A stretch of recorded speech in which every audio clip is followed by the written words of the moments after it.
and we all need to get on the front foot with that, and do so really quickly. And we've now got, none of these meetings will ever take place very far from a cause, and we've now got Laura Kehoe, who's here to tell us about Dear Green Santa, which is a live cause, which those us and those of you watching can potentially come and help. Hi, thanks so much, John. Can you hear me okay? Yep, good.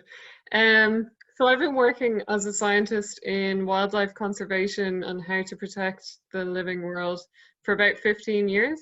I'm working at the University of Oxford right now. My idea, it links quite well to the topic of today, because it's about what if Christmas wasn't as selfish? And so imagine this, a new Santa, he's green, and he wants to know what you want, not just for yourself this Christmas, but for the planet.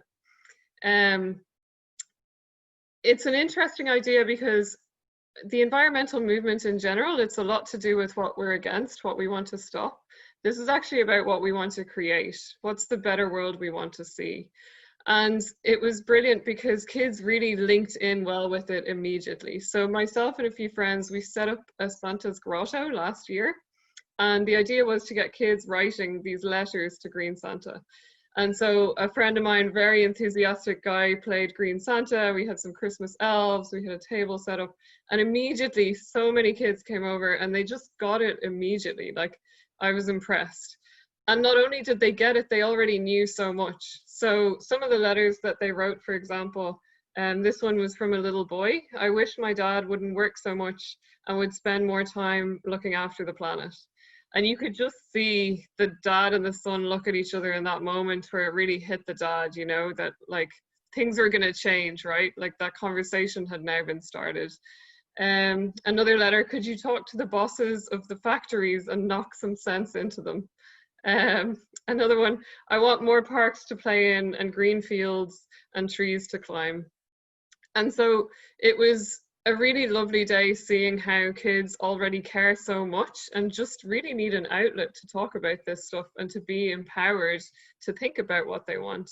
And then on the other hand, really interesting to see how parents were actually taking it in. I think we all know a lot about the environmental crisis, the climate crisis, but taking it in is a whole other level emotionally. And kids are getting through to their parents in this way. So I would just love for the idea to have some legs. I would love personally to see it as a new Christmas tradition where when kids sit down to write to Red Santa, as I now call him, they also write a letter to Green Santa about what they want for the planet. And I think it could spread in so many different ways, online, maybe via celebrities, influencers, social media, some kind of viral campaign that I haven't thought about yet. It could spread in schools, maybe with teachers as an activity where kids discuss what they want to see, and maybe then kids even get to discuss how they want to bring those ideas into the world to help Green Santa realize these visions that they have.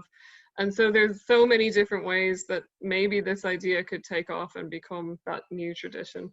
I've already been working a little bit with Lauren Cooper and Faiz Kermani. I think you're both online, so hello. And I would just welcome everybody, and we all agree the more the merrier on this. I'll take all the help I can get, and I think everybody's expertise could link in different creative ways. So that's just a really short overview, and thanks so much, Anna, for having me today to talk about the idea. Let's make this Christmas a little bit greener. Thank you. Now, Steve's popped up. I think I have the Jerry Springer moment now where I'm supposed to sort of recap and give some homily, which I'm not going to do. The key things actually we wanted people to take away. So please consider if you can get involved and help Laura, because ultimately I think this is about taking action and trying things. Years ago, with a friend from The Ecologist magazine, we went and pitched the country's biggest Christian charity with a deck, and the first chart said, Christmas, it's your brand, you need to take it back. And we wanted to, we'd looked actually at that a lot of American churches have been doing brilliant things for years around Green Christmas, like pledges to limit presents to, you know, $10 in value and not too carbon intensive, and then seeing some of what you would have spent on Christmas going to better causes and other stuff. I think there could be a fantastic opportunity here for retailers as well. WWF and Tesco are working hard together to halve the carbon footprint of our shopping baskets, and Christmas, which is like a 13th month of the year as well as a 12th in terms of retail spending, could be a fantastic place to push that. So I think there's lots of opportunities there. We wanted, Paul and I were talking about how to wrap up this event. I don't think there's any way to summarize this, and also all of us, really the value of this sort of reflection is just a chance just to stop in the middle of a busy week and go, where am I with this? Do I have inklings that are unselfish, that aren't fully satisfied by what I'm doing? What else could I be doing? How do I weigh some of these arguments? Should I really be working for somebody that's doing goods that are goods and services that serve? Should I be pushing more for that, more for that direction in my own organization? If I'm not in a senior position, am I making sure that my voice and my values are heard and that my ideas are getting pushed forward? And how can I do that here rather than feeling that I need to leave to go and do something somewhere else? So we thought it could be very valuable for people joining this meeting. We'd love, by the way, to get lots of feedback on these exchange events and how we can, maximize their value to everybody listening. But maybe it would be an opportunity to think about 3 things that you can think of as sort of unselfish marketing commitments.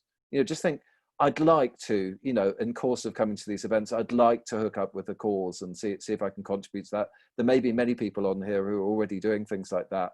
I'd like to go and learn about an issue in the way that Caroline described, learning about the issue of modern slavery and how that has really galvanized her and also everybody in her organization that's touched that, leading up to the partnership we talked about.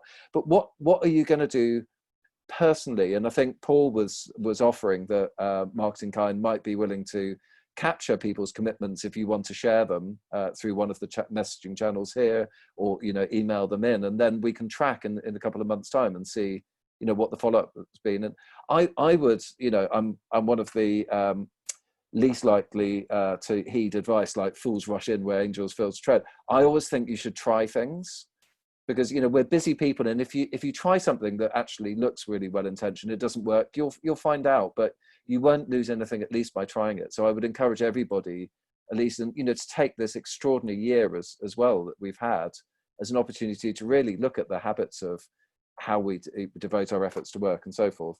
So I hope that's helpful. So if you want to capture your 1, 2, or 3 or more commitments to action, hopefully some of you will be barreling straight in the direction of Laura and the Green Santa. I love the idea that, you've got a letter to the green one and a letter to the red one now. There's so much to do. I heard on the radio today that there was a whole thing on Radio 1 about people phoning in who'd already ordered their Christmas trees. And most of them, it was just attempt to cheer up in a sort of a slightly cold and dark, and wet October to sort of get that Christmas tree smell.